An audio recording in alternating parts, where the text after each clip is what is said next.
tell y'all about the time. Well, shit, I think I kind of lost it all. Some people say I didn't. Some say I did. I don't fucking know how you look at it, but 2023 was a rough year. It was rough as fuck, man. 2022 was like the first real year that I had, and it was great, but I definitely blew a lot of fucking money. I definitely blew a lot of fucking money, man, and just mismanaged, not like on cars and shit like that, but just crazy, bro. I think I gained like 70 pounds in the process or some type of shit, 50 pounds in the process. It was bad. You know, DoorDash and all that type of stuff. And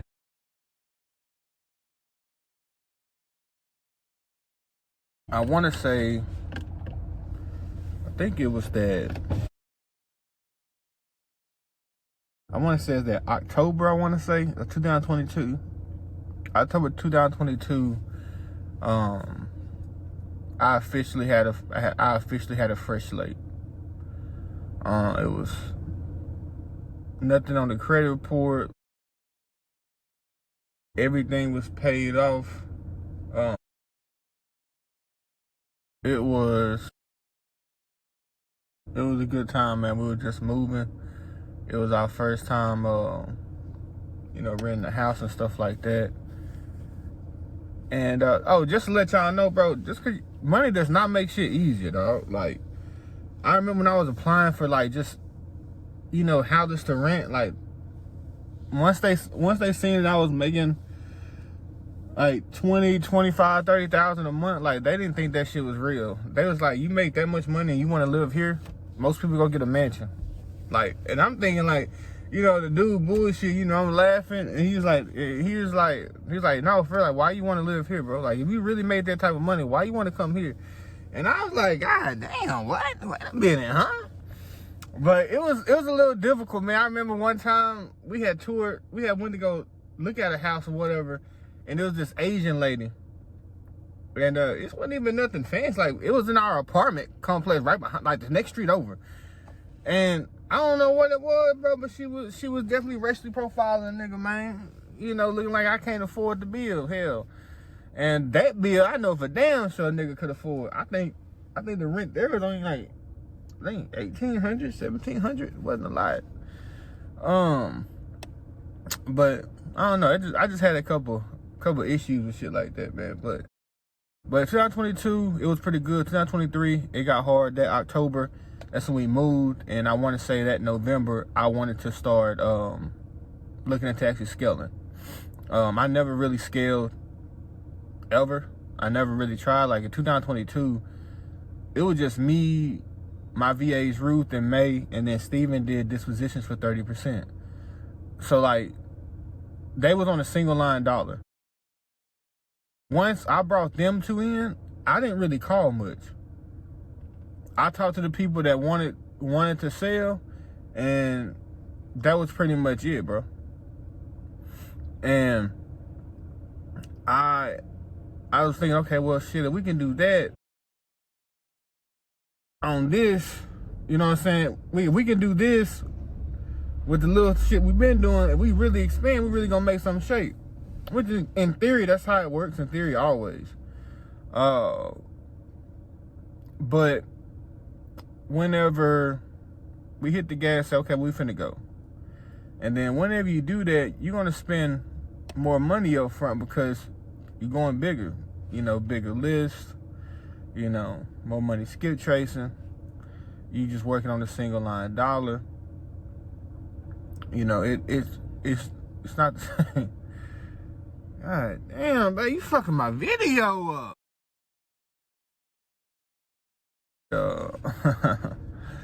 And I don't know, it was just very manual labor, man. But we finally started to scale. I think we had got about 6 or 7 contracts. And the contracts we got, we just kept, you know, sitting in the top. That was all in one city, which is Dallas. Anybody that knows Dallas is expensive as fuck. Like, when it comes to skip tracing, like, I think the list is like maybe 40,000 or some shit. So like, you do like 40,000 times I think I was paying like 13 cents a skip. Times that shit, it's fucking lot of money. And I was like, fuck. But we was getting the checks though. And I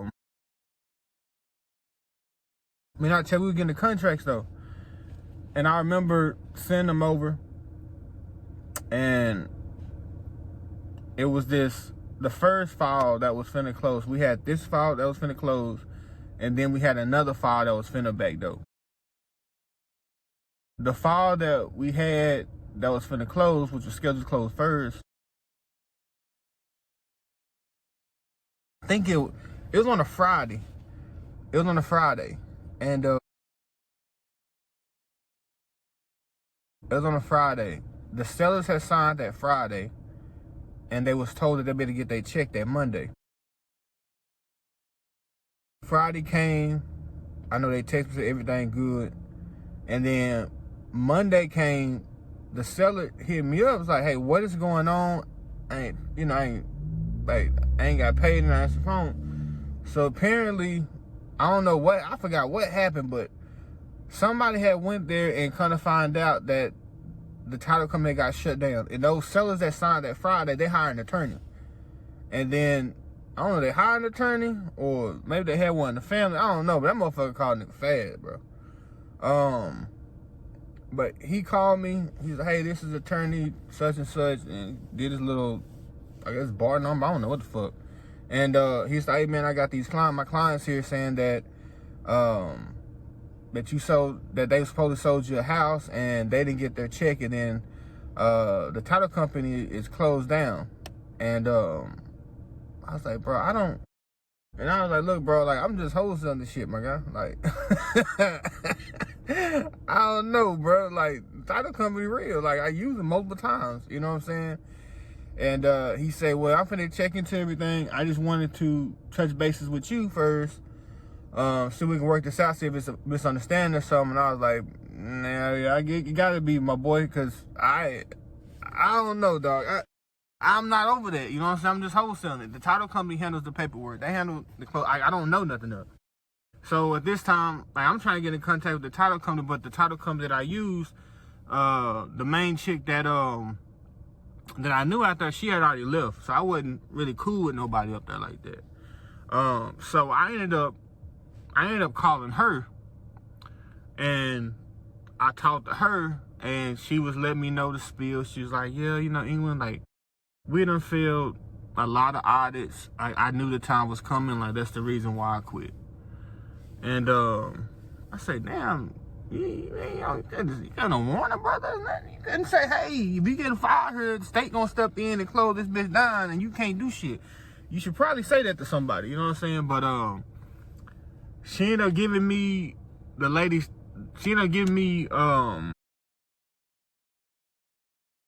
the owner's phone number, the title company. And I also ended up talking to somebody that worked there. They was like, "How'd you get my number?" And I was like, "I skip traced you." And they was telling me, like, I was like, "Man, so it ain't nothing I can do about my file?" They was like, "No." She's like, "When the state of Texas steps in, like, it's locked. You can't do nothing. Everything is stuck." And she was like, because the owner was commingling funds.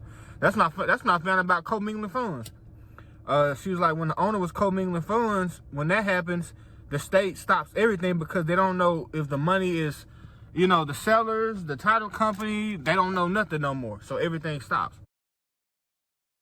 So I say, "What the fuck?" So I said, "What about my deal?" She's like, "England, there's nothing you can do. You're stuck." So I'm like, what the fuck? So I remember this is when I first heard about Logan Foreman. And I say, you know what I'm saying, not necessarily first heard of him, but that's not first heard about him actually doing an event or something. So I hit him up. "Hey, Logan, bro, you doing the event, you know? That's what's up." Because Logan been around for a while. And I remember when I talked to him last, I talked to him actually when we first got the house. I talked to Logan, because I remember I talked to Logan, and we was talking about the commercial and stuff like that, and we just talking about commercial. But this is when he started, quote unquote, trying to build a brand or whatever. And I said, well, I'm gonna just go to your event, bro. I ain't gonna try to suck no information out of you, bro. Especially it's gonna help me make some money for free. I'm just gonna pay and ask you at your event. And he's like, you sure? I was like, yeah. It's like, it ain't no deal, bro. It ain't no problem. So I remember when I went to the event in San Antonio, and I was talking to him. He was like, nah, you have to wait it out. Sometimes take about 6. I was like, fuck. And at that point, you know, it was a, you know, at that point you have a real decision to make. It's like, do you just say, hey, I'm finna just pay all the expenses up at home and just sit back and try to wait for the 6 months and do that, or you kind of just keep trying to go and keep trying to work. I chose to keep going, keep trying to work. And when I'm doing, like, I'm getting contracts, and then all these bitches having title issues, man. All of them. All the heirs ain't want to sign. Like, I remember one deal I had, bro, like, it was, the kids was mentioned in the obituary. They was listed as the step kids. As the kids on the death certificate. And then come to find out they were step kids. Title didn't know. I didn't even know until the lady said something. And I was like, damn, what? And I guess title company got back, and they was like, yeah, they can't do it, man. She's the step kids. That ain't gonna work. Now, in my mind, like, now, knowing what I know now, I'd have been like, well, let's first see what did he have any blood children? Because obviously, if he didn't, and his parents was dead before he was, you know, I would figure, like, the wife, if he was married at the time of death, but I don't know the facts of it, though. I don't remember the facts. But I know what I know now. I could have finessed that deal. But you know, with that file, like, I sent it over to another title company, and and this motherfucker here, bro, they was like, yeah, we can do it, and then they couldn't do it. And when we try to do it the right way or whatever, I guess something happened, man. It's been a little while ago. It's been about 3 years. Something happened, and the family found out that it wasn't, I guess, his real kids or some shit, and that shit blew up like a motherfucker. And the deal was off the table. Then she said, England, you a cool. She's like, England, you a cool guy. I really want to do business with you. I don't care what, you know, my aunts, uncles, and them said. I don't really care. And I was like, well, let me call the attorney and see if we can make some shape. So I got in contact with the attorney. I told him everything, bro, and he was like, okay, yeah, I could do it. Shot the money to him. And then probably a week after I shot the money to him, I was like, bro, they the step kids, and he was like, man, if I'd have known that, you know, I would tell you we couldn't do it. So at that time, money just lost. I'm like, what the fuck? It felt like one thing after another. Then I had got another deal. This lady sit here. She had me fight this memo off of it. This is how I figured out how to beat memo liens. She had me fight, get this fucking memo off, and then the bitch done went behind my back and sold it to somebody else, my nigga.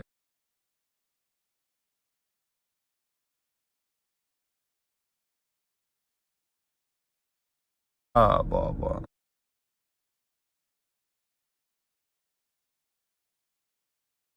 So at that point, bro, we was dead. I remember I went to eviction court. First time I ever been to eviction court in my life. And when she asked what I did, I was like, something real estate. And bro, so when I mentioned real estate, bro, she was like, nah. Bro, she didn't give a nigga no chance. Well, I mean, the guy before me, he didn't have no job, didn't know what the fuck going on, man, her shit shaking. And she gave this nigga 30 days. I say, boy, it's hard out here, bro. It's a lot harder for you than a lot of people think.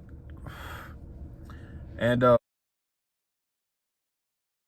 remember, so we had went inside. We had moved to a hotel. I remember went to the Quinta. We was at the Quinta for a little bit.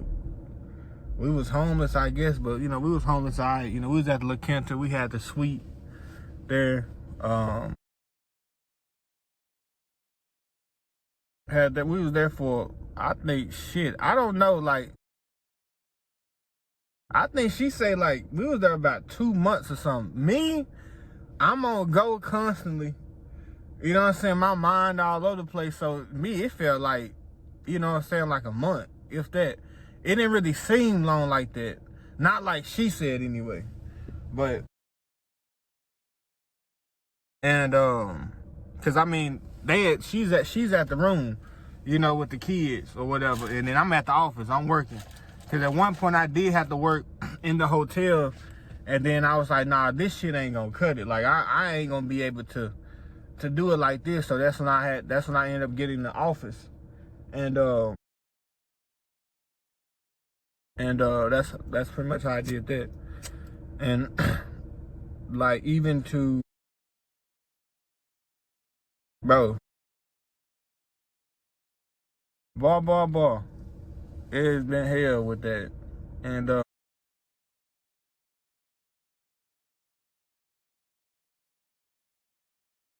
but yeah, that's pretty much what happened with that, man. I eventually finally getting one of my deals to close, and then when one closed, I had that momentum of, getting, another one closed. It just like, shit went to escrow, shit got stuck. Then when shit got stuck, the deals that came back, fucking all dirty title issues where I couldn't get shit closed. That's how I learned how to buy out shares. Like that process in 2023 is what taught me how to do the title issue stuff, if I'm being honest. Because at that time, that's when I ran into these types of issues. And that's kind of how I got the skill that I have now today, if I'm being honest. So, I mean, I'm definitely blessed for it. That's for sure. Because honestly speaking, if that didn't happen, I probably wouldn't still be in business right now. Because there's only so many just clean airship deals. It ain't. Majority airship deals are not clean. I don't know how the fuck I went that long without running into something like this. It's crazy to me. But I finally did. But, hey. And, I know, man, a lot of people would have quit. A lot of people would have went and got a job. And I mean, like, yeah, my nigga, I definitely thought about it. That's for sure. But it's just like, at that time, it was like, nah, bro, why would I go get a job just to quit 30, 60, 90 days later? That was kind of the mindset. And then the mindset is, bro, you only lose when you quit. But it's like, is getting a job actually really quitting though? Or is it just, or what? Now, the way I look at it is like, if I had to go get a job, I look at a job as just a way to take some type of resources and flip it to something major. So it's like, why I go work at Whataburger, I don't know, fuck Whataburger, make $10 an hour, whatever it is. Go get that $400 and then try to go put that $400 in probably Facebook ads are gonna help me get maybe a $3,900 or $4,000 opportunity, and I leverage that $4,000 opportunity to get, something bigger. Like, that's kind of how my mind works now when it comes to, like, if I had to go get a job or something like that. But I don't know, man. I had thought about getting a job, but at the end of the day, it wasn't hard. It wasn't hard not getting one, if that makes sense. Like, I remember I talked to, because during this process, Carl gave me, because I was, at that one point, I didn't have shit. And Carl said, bro, how much do it cost you to get a contract? I said, if I have $500, I'm guaranteed to get a contract. And Carl said, let me talk to my person and see if I can afford to send you this 500. Give me a day. And then his VA hit me back and got my information. And he sent me the 500, I think like the next day or the day after that or something like that. And with that 500, I got my first child support deal. Jonathan.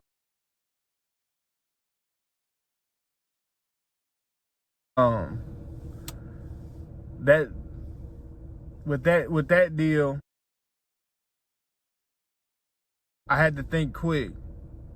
And it's like, fuck, I need that 5, cause that 5G's is how we lived in the hotel and all that type of stuff. Whatever it was at that time. It was supposed to be a $5,000 deal. It was a little bit bigger than that. But the money hit like a week after we got evicted.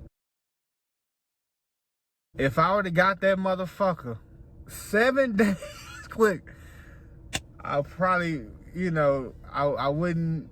We would have missed it, man. We would have missed it. And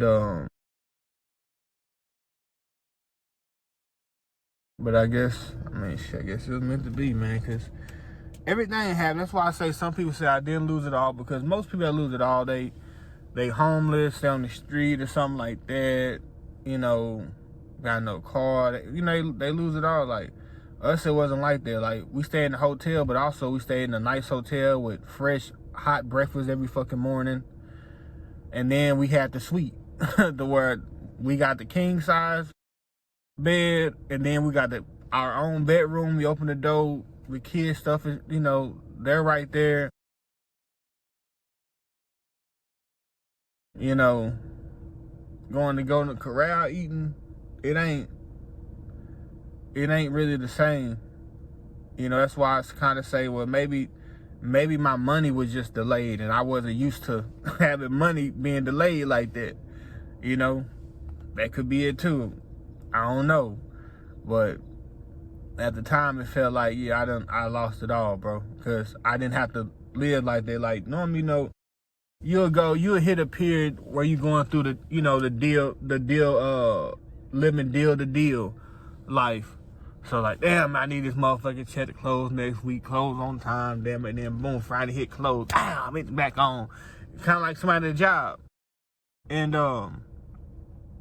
that's something, that's different. But going 3 months, I think it was 100 and some days I went without a check, an actual wholesale check. I made money, odds and ends here and there, but just an actual wholesale check, like it was 100 and some days. Most people would not have made it 100 some days, family of 4. I was blessed, man. I was blessed. But I just want to share it with y'all, man. Smoked my J this morning. Before I get ready, go home, get in the shower, man, hit the office up and put in that work, man. But hope y'all enjoy it. Save y'all money, bro. Don't overspend this shit. Be responsible.